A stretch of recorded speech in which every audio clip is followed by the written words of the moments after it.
now I don't care enough. So I'm not gonna. So there. Oh, we're live.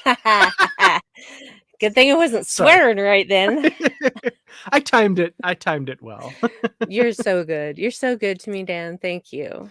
Oh, well, like I said, takes one to know one. So, welcome everyone to the Unready room. Unready as always. Remember the 5th of November and all of that jazz. I'm pretty sure that's how that goes. Guy Fawkes Day and fireworks in the UK scaring all of the pets. Stop doing that. Anyway, that's all I'm saying. Christina Chong had some very strong words to say on Twitter. Oh, I haven't been twittering much lately, but yeah. Yeah, Runa does not care for the fireworks. Yeah. Most pets don't, so. No, for sure. Well, speaking of fireworks, almost a transition there. We're Prodigy episode, which is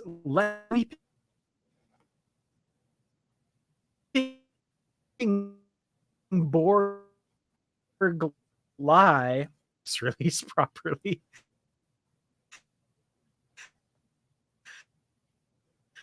I don't know. We've got some internet problems. I'm not sure if it's my end or Dan's.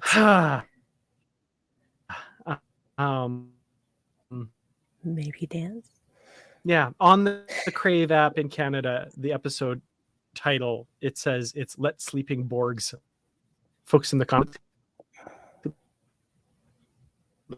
No. Dan's being assimilated. Oh, please, no. I don't want that. Spotty. Of course. All Spotty right. internet. Are we caught up? Or are we... Apparently not. Okay. Can you hear me now? I can hear you now. Perfect. We're back in sync. Like half a second. Oh no. Okay. All right. It's gonna be a night. Yeah. So, yeah. Okay, Brandi, you've got the show for a few minutes. I'll be right back. Okay. I think that Dan is going to, go reset his router or something. So while he's gone, I'm going to go ahead and tell you what's going on. Friends who have messaged me today and I haven't responded to you yet, I'm sorry about that. Basically, the short version is my mother is dying. She is currently on hospice in a hospital. And we also spent half the day today cleaning stuff out of her house, which has been sold. And so if I look really tired, that's why. And sorry about that. So yeah, there we go. That's what's going on. And so if I'm a little bit more out of contact than usual, now you know why. Because she could go at any time, and we don't know exactly when that's going to be. So Dan already knows all of this. So yes, yeah. I'm so sorry. My very inappropriately timed thumbs up there when I realized what was going on. No. Don't worry about it. Oh boy. Internet should be good now though. So yeah. Cool. Cool. So my little mini rant that I was going on when I was going all choppy was on Crave here in Canada. The episode is apparently called Let Sleeping Borgs Lie, which, that's great. They apparently can't read a press release or so yeah, that was interesting. But Let Sleeping Borg Lie, which makes a lot more sense and is what the episode says at the beginning. So yes. And thank you for all the hugs in the chat, guys. You're so sweet. Absolutely. And virtual long distance hugs and I wish I could do more from where I am, and I'm so sorry. It's been a week. It's been a rough week. Yeah. And absolutely. Yeah. Anyway, we won't talk about that anymore. Basically, my mom would be very upset if she knew that I would skip Unready room. And so here I am. And we're kind of just at the hospital in shifts right now because we're all so freaking tired. Yeah, I can imagine for sure. Well, we do, like you say, we have Star Trek to distract us and to comfort us a little bit Mm, here. And yes.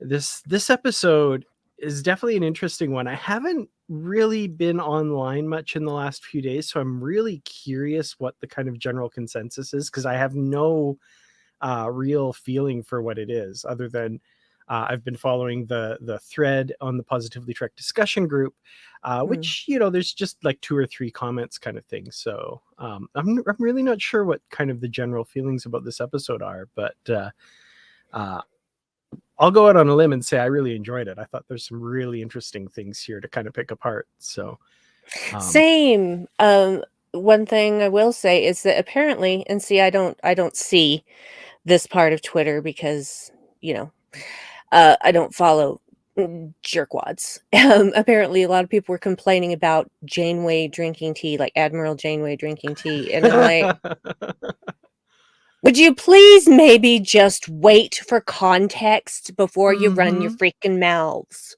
mhm. Because they provided context in this episode, and now They you all look like did. a bunch of dummies.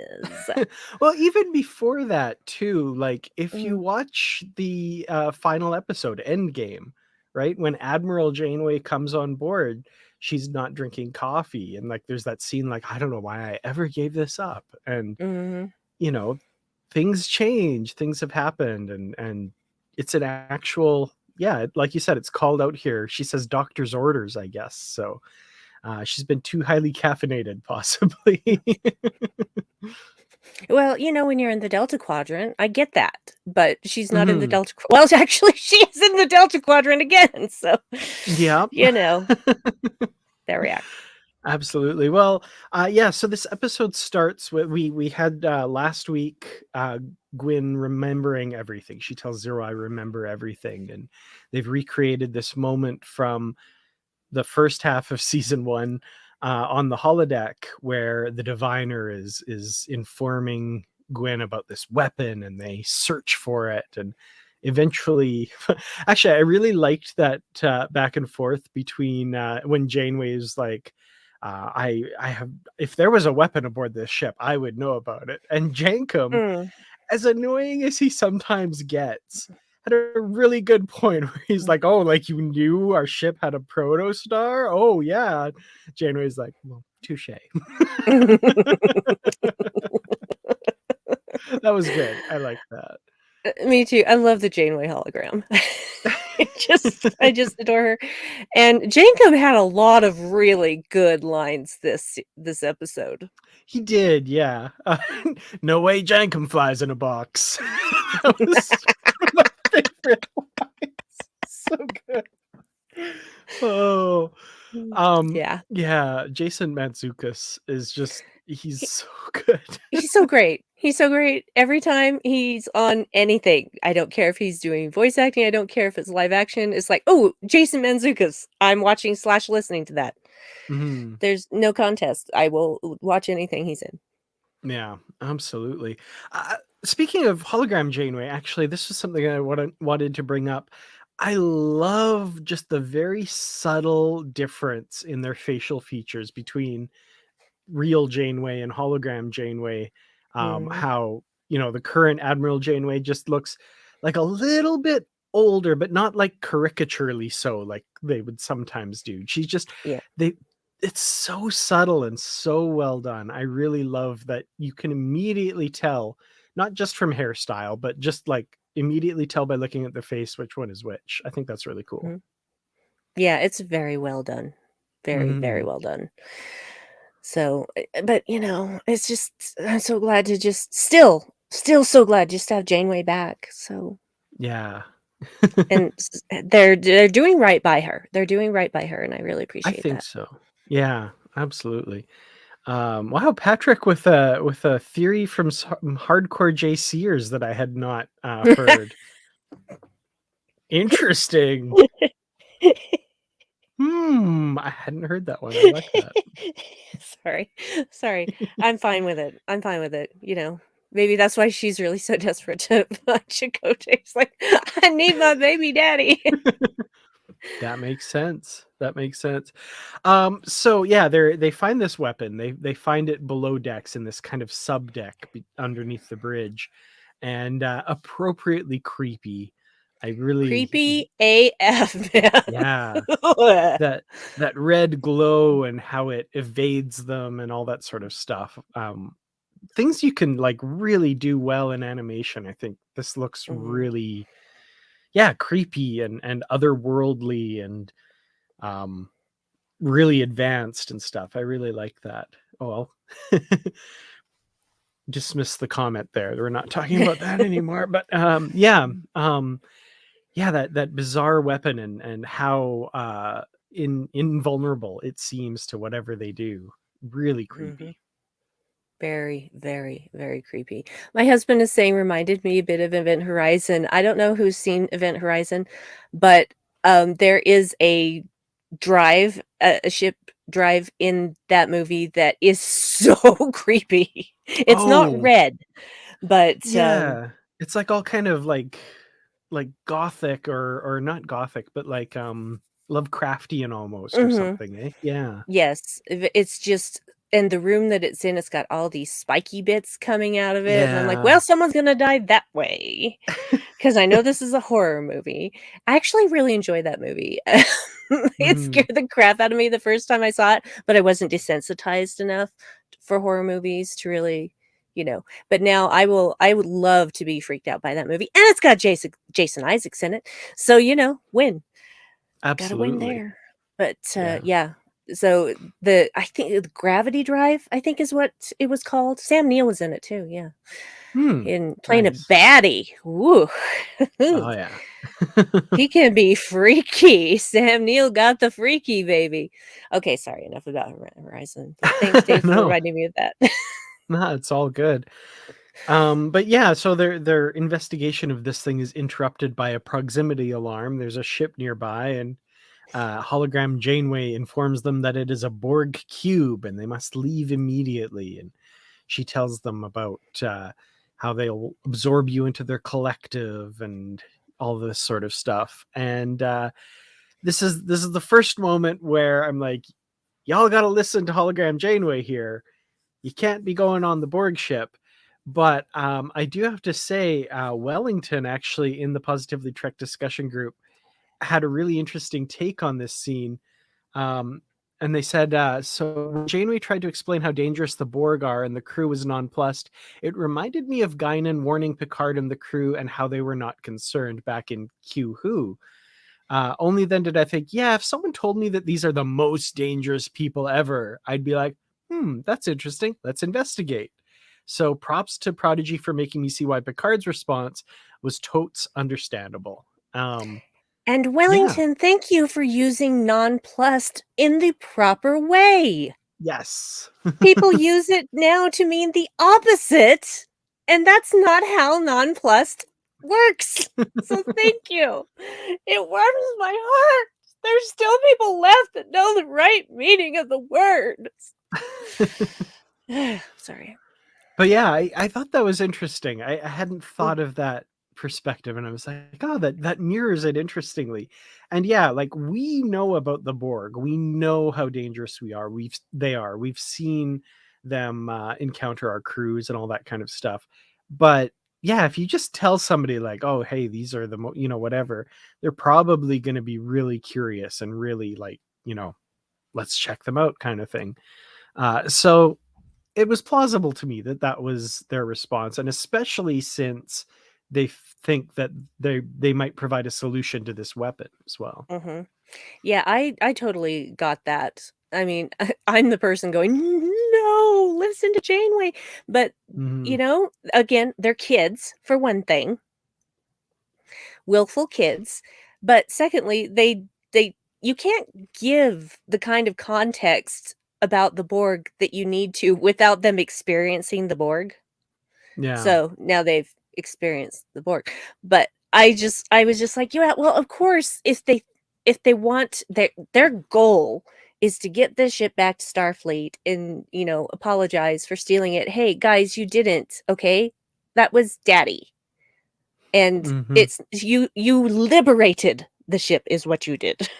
So, Yeah. but that's how I look at it anyway.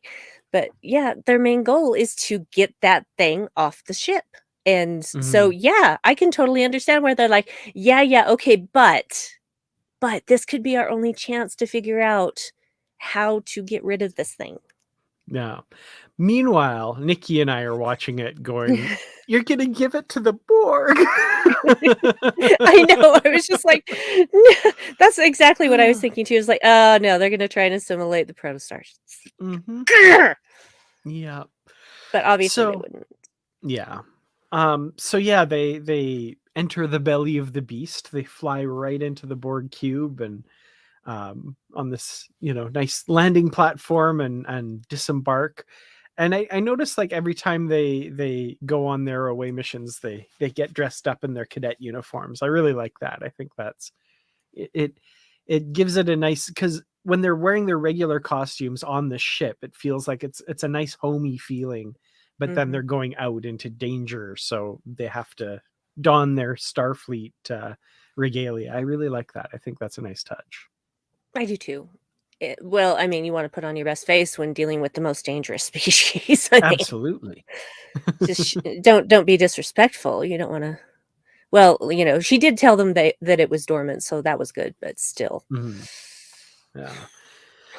So yeah, they're investigating, and last week I was talking about I wonder what the Borg rendered in Prodigy style are going to look like, and I love it. Like, they're appropriately creepy, really well done, but also the variety of Borg that we get. I really like that. Just, First Contact was kind of the first time they played around with non-human looking Borg. We had like Bolians and Klingons, but here like larger humanoids and different body types, but also lots of very different attachments and stuff that we've never seen before. I thought that was really interesting. I'd love to see like a page of different designs that they came up with for the Borg here. agree, because there were some that like had their entire heads covered, and that was like more creepy than anything else, because it was like, what, do they not have a face anymore? Was it so badly damaged? It creeped me out so delightfully. I was so pleased. Yeah, definitely. I'm following a bit of a discussion happening here. A lot of people speculating on what's going on with Murph, because there's something going on with him. Thomas Hill says, so Murph is getting ready to change his size and shape as worms do in their life cycle. We found out that he's a slime worm last episode. So I love it's morphin time, but he actually meant to say Murphin time. I see you. I see the joke. I like it. Great joke. No, that's great. Tristan here with metamorphosis. I like that. It's really good. Y'all are great. I love you. You're fabulous. You're absolutely fabulous. Well, we saw a bit of a teaser before the season started, and there was indications that Murph was metamorphosizing. What is it? You guys, there's been a development or something. Yep, I love the way that she said that to me, because it would just be like, guys, oh my gosh, but no, there's been a development. Excellent. Well, more to come on Murph, obviously. Obviously, we can't tell you. Interesting. Yeah. Really looking forward to finding that out. Yep. Yeah, so we're investigating the Borg ship, and Dal comes up with the great idea that one of them has to connect to the collective. Guys, no, what? No. But Zero, I really want to talk a bit about Zero because Mm-hmm. their part in this story is really interesting because they're coming off of having harmed Gwyn and feeling very responsible for what happened to her and um, very guilty, I guess, for the part Definitely they guilty. played. And that's informing a lot of their kind of self-sacrificial actions here, where they say, like, I've been in a hive mind before, I'll do it. But once they're in, that idea of I've hurt someone before and the Borg are offering me a way that I won't hurt anybody anymore, that's the way they're presenting it. I thought Mm-hmm. that was really fascinating because we've had the threat of the Borg before be this huge menace that is going to assimilate you and take your individuality. But I think it's really interesting to explore the temptation of the Borg as well. And I feel like we got a hint of that in First Contact with Data, but it was Mm-hmm. more like, I don't know, the Queen's gonna seduce him. Nah, uh, definitely not perfection. But in this case, I love the idea of that, of them being, yeah, very enticing to Zero in this way. I thought there was a different take on the Borg, which I really liked. Yeah, and well, and the thing is he was the main Borg guy, or yeah, there didn't seem to be a queen speaking on this Mhm, particular cube, so the Borg voice, which was male-ish, mhm. did say, "We will assimilate the ship," and because they straight up say, "Oh no, you can't get rid of this. We'll assimilate the ship and use it to destroy our enemy." That's not what I mean, that's not what I That's want. what we want. Yeah. As Oh, trying to hold on to their individuality there. Yeah. yeah. Their act of self-sacrifice. When a person or being of any kind feels guilty, they will often try to overcompensate, and this is a huge overcompensation. Mhm. Huge. And we'll talk about the outcome of it later anyway, so and I'll continue that thread in my brain then. Yeah. Can I say also, just visually, one of the coolest moments in this episode, and just like rewatching, I'm like, whoa, is when Gwyn is walking amongst the Borg and they're ignoring her because she's not a threat, but that Mhm. one just stops and just like, and Mhm. whoa, that single frame of the way that Borg looks back, and then the reverse camera shot, which is the tight on Gwyn, just her one eye glancing back at what's going. Oh, that was Oh, so well done. so good. So good. It gave me chills multiple times. It's just like, and Yeah. then that Borg finally turns back to the rest of them, and I'm just like, because we don't expect that any of the characters are going to die at this point because we've seen the teaser and we know they're in later episodes. So we know Mhm. they all have script immunity right now, but they still create this level of tension in this episode. Yeah. Can I say what I think is a huge part of that, though? Mm. The score by Nami Melamad. Oh Same. my Yes. goodness. Nami So good. Melmod. Genius. Yeah. Genius. Her just hints of that Borg, like boom, like, just, I Hmm. think First Contact kind of originated that Yes. part of the Borg's symphony, I guess. And Yes. it's present here subtly, but it's there, and I really, really liked that. It was Hmm. very very chilling at times, for sure. Um, Agreed.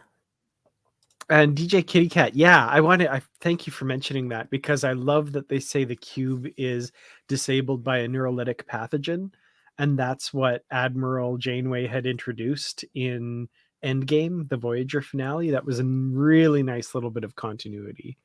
So Agree. that was really cool for sure. We know not all the Borg ships were affected by it, because the Queen sent a sphere that wasn't affected. So maybe it continued to spread, but I think there's still unaffected Borg out there. But anyway, chilling. Very. Yeah. So everyone gets captured, and thankfully not immediately assimilated. That's good. But they were just waking up. Yeah, exactly. These were weakened Borg, as we've said, so they're not fully on their game. So seems that maybe they needed Zero a little bit here, and thankfully Gwyn is able to get through to Zero in just another incredible scene. I really love this. Mm-hmm. Between what's going on between Gwyn and Zero, but also kind of the running commentary by Jankum and Rock Talk as well. Bad Zero, bad Zero. And Jankum like, oh, you got upgrades. I didn't get offered any upgrades. He's like, oh, on second thought, I turned down the upgrades or whatever he said. Yeah. The spiky thing in Zero's hand. Ugh, Ew. yeah. I didn't like it. I did love that they eventually used that same thing though to cut through the restraints. I was like, oh, that's cool. What was once a threat is now on their side, kind of thing. I did think maybe just a tiniest little bit of a cheat when Gwyn gets through to Zero and Zero shakes everything off and then just kind of like pulls the assimilated bits off. He's like, eh. It's like, that was easy. Thankfully, very easy. I like that. Well, they were just very newly converted, so they probably hadn't even had all of the implants that they were scheduled for. It's like, oh, this is a rush job. We need this Medusan down to assimilate their friends. And I don't know. I love the idea of like Picard at the end of Best of Both Worlds going, ugh, throwing it aside, and that was it. Yeah. No, I think he was too tired. No. They probably just, they had Beverly remove him. So No. Okay. Well, so yeah, we get through to Zero. They're back on the side, and I love that, they say I've already found a collective stronger than the Borg, right? That was kind of nice. Nice little lesson there. A nice little I like that. I sometimes, this show is for all ages, right? And especially on a second viewing, I always really try to look at it from the perspective of a younger viewer who maybe is encountering all of these things for the first time. And I really think the menace and the threat of the Borg were really well communicated in this episode. And the ultimate lesson, I think, works really well as well. Agreed. And Zero had to let go of that guilt that was holding them back and causing them to be a little bit reckless, I feel, which is not really Zero's bag. So I really appreciated what Gwyn said, and Gwyn was being completely genuine. She absolutely never blamed Zero. Zero did that themselves. But I get that. I totally get that. That guilt, that taking on that responsibility, even when, this wasn't intended at all, that they were trying to protect everybody from what's his butt? I don't remember. What do we call him? The Diviner. The Diviner, thank you. Yeah. From the Diviner. So just Yeah. but that's the thing. It's like I understand why they had that guilt, but at the same time, I'm like, this is crippling you. This is causing you to make decisions that maybe aren't the best for you or your family, because that's what they are. These kids are family. Yeah. Yeah, absolutely. And the revelation to Zero that resistance is not futile. I think of what you always say about the Vulcans, right? When Vulcans Mhm. say Vulcans cannot lie. Well, it's Mhm. Vulcans that always say that, right? Why are the Mhm. Borg always harping on about resistance being futile? Because it's not Mhm. futile, but they have to convince you that it is. If it Yes. actually was futile, they wouldn't have to tell you that. They wouldn't Yes. have to try and break your will, you Yeah. know? Well, that's, one of the big problems with the Borg is that they're so chatty. It's like, shut up already. I'm still going to resist. You can try and tell me resistance is futile, but hey, I'm a lady. I know resistance ain't futile, so that ain't going to work on me. Absolutely. Oh, chatty bunch, aren't you? I love Zero in this. So great. And oh yeah, Patrick, I love that. Like Seven of Nine said in Voyager, right? Voyager is my collective, and Mhm. this group of kids, this group is their collective now. That's pretty cool. I like My that. heart. My heart. And I'm wearing my Prodigy shirt, by the way. oh, nice. I don't have one. I'm just wearing generic Star Trek shirt at the moment, but Yeah, well, at least it's a Star Trek shirt. yeah, We'll take it. Anything. for sure. I also loved Gwyn, this conversation between Gwyn and Zero, where she tells Zero that what what they did for her was an act of love, and that they shouldn't feel guilty for that. I just that framing it as an act of love, that was the Mhm. part where I kind of went Mhm. my heart. Got a little choked up. Yeah, absolutely. Okay, so they get away from the Borg, but they learn a little bit about this weapon. Basically what they learn is that it can't be removed. So What the hell is it, though? The living construct. What does that mean? I mean, mm, it has a consciousness? Is that what we're saying here? I saw some speculation in the comments that it's related to Dreadnought somehow, and I think that's interesting. We've got that glowing Mm. red eye, right? Could very well Mm. be. Mm. I like that. And who built Dreadnought? Oh, right, the diviner. Hmm. Hmm. Well, Hmm. speaking of the diviner, we've got a whole other chunk of this story we haven't gotten to. Yep. Um, he is in the custody or in the sick bay of the Dauntless with Admiral Janeway and her crew there. And they're working to try and revive him. The doctor's, doing the typical doctor thing. I can't wake him up, but in a specifically Tellarite fashion here. At first, like, I was having a brain fart, I think, when I first watched this episode, and I was like, this doctor's a jerk. Why is he? Oh, right. No, Tellarite. That's how they relate to people. I forgot about that. That's just Hmm. situation normal for a Tellarite. But yeah, the diviner, he's semi-conscious, and he says they've taken my daughter, and then that's kind of all they get out of him for a while. And it's Ensign Essentia who comes up with the brilliant thought that this fluid that he has with him has life-sustaining properties, and maybe they could use that to wake him up. And Admiral Janeway recognizes, oh, brilliant idea, Ensign, and one of several I've noticed. And they use that on him, and the episode kind of ends again a little bit terrifying. This view of the diviner as he kind of jolts awake, and the animation on that guy is just really creepy. I love it.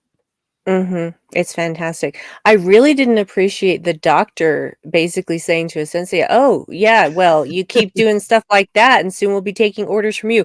Right in front of Janeway. And Janeway just not doesn't even address that insubordination. She kind of just rolls her eyes. Did you watch it? Like, because I watched Janeway the first time I watched it, and I was like, oh, kind of not non-reaction. The second time I watched it, I watched Essentia, and she's like, ooh, like she's like very happy at that. I thought that was kind of funny. Wow. Yeah, it's just wow. Yeah. Yeah, and what it was, oh yeah, his line, I wish I knew how to kiss tail like that, Ensign. Keep it up and we'll be taking orders from you. Ooh. Insulting to both her and Janeway. Yep. Sensia, I don't know if maybe it was meant to show like shock at what he said, but for some reason it looked like she was like, "Oh, yay." It was strange. I'm not entirely sure to how to interpret her look there, but it was interesting. Maybe like, ooh, I'm gonna be the captain. Could be, yeah, could be. So yeah, we're meeting a little bit of the crew here. We definitely, like we said, see more of the Doctor here. Ensign Essentia seems to be a bit of a rising star. Some good ideas there. We don't see the Andorian officer this time around, or do we? If we do, it's very brief. I don't remember him being in the episode, but I don't know. I really liked him. I want to see more of him. He seems pretty cool. Yeah, I'm a sucker for an Andorian, so oh yeah absolutely. Yeah, I don't know much more that I have to say about this episode other than I'm glad they came away from the Borg with minor scars, I guess, and managed to live to tell the tale.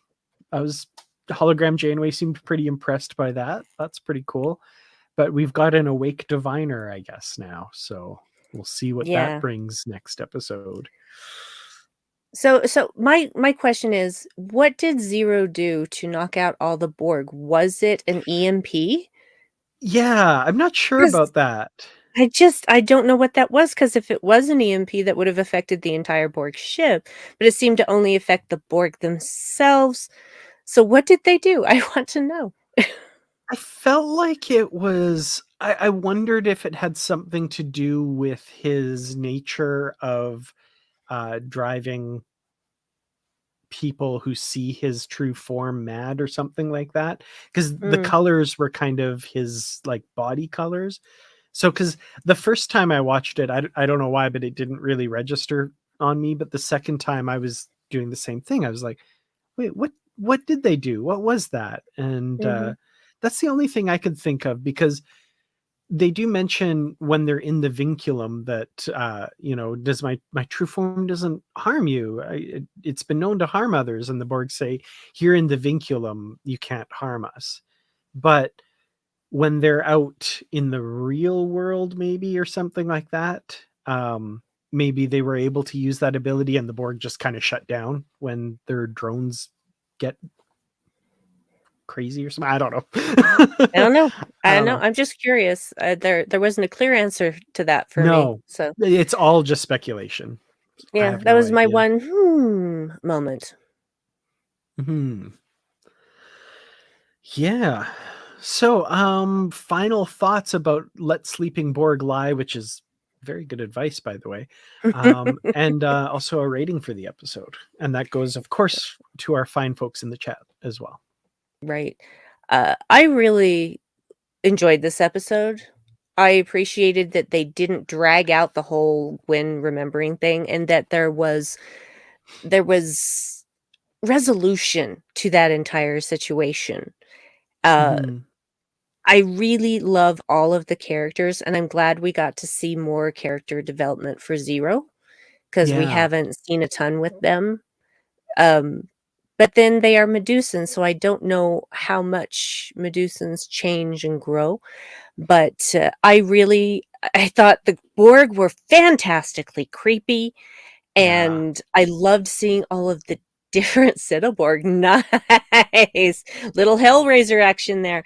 I just appreciated the weirdness that they were able to do. That's a beautiful thing you can do with animation a lot more easily. And I'm going to give this, let me see if I get this right, one giant monotanium aperture valve.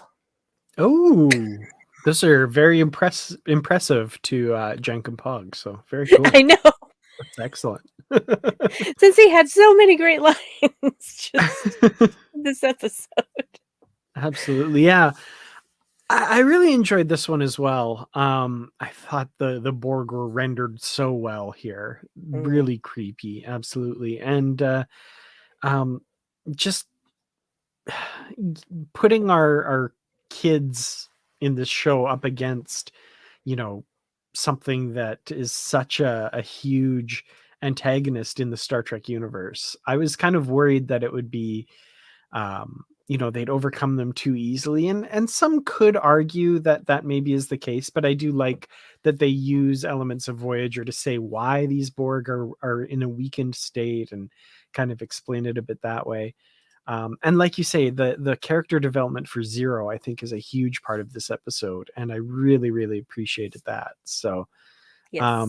Yeah, I'm gonna have to give it one really cool Borg landing pad that you can land starships on. So, yeah. Pretty freaking cool. Nanomorphs. Could Murph be assimilated? That's an interesting question. Murph can exist in the vacuum of space like the Borg. Yeah. Curious. Interesting. Yeah.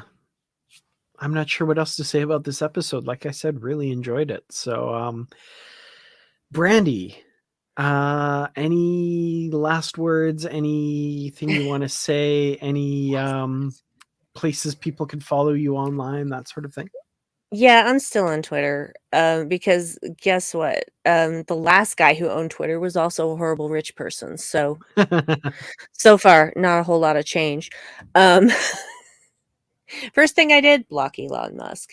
Anyway, I'm going to take this moment to do a little pitch for the fan club to which I belong, which is Starfleet International. That's Starfleet in all caps, so that there isn't a copyright infringement thing going on. And some of you may already know this. I'm part of a star base, actually, well, space station. We call it a space station. It's smaller than a star base, but that's okay because it's and anyway, long story short, we need 3 more people for our star base slash space station.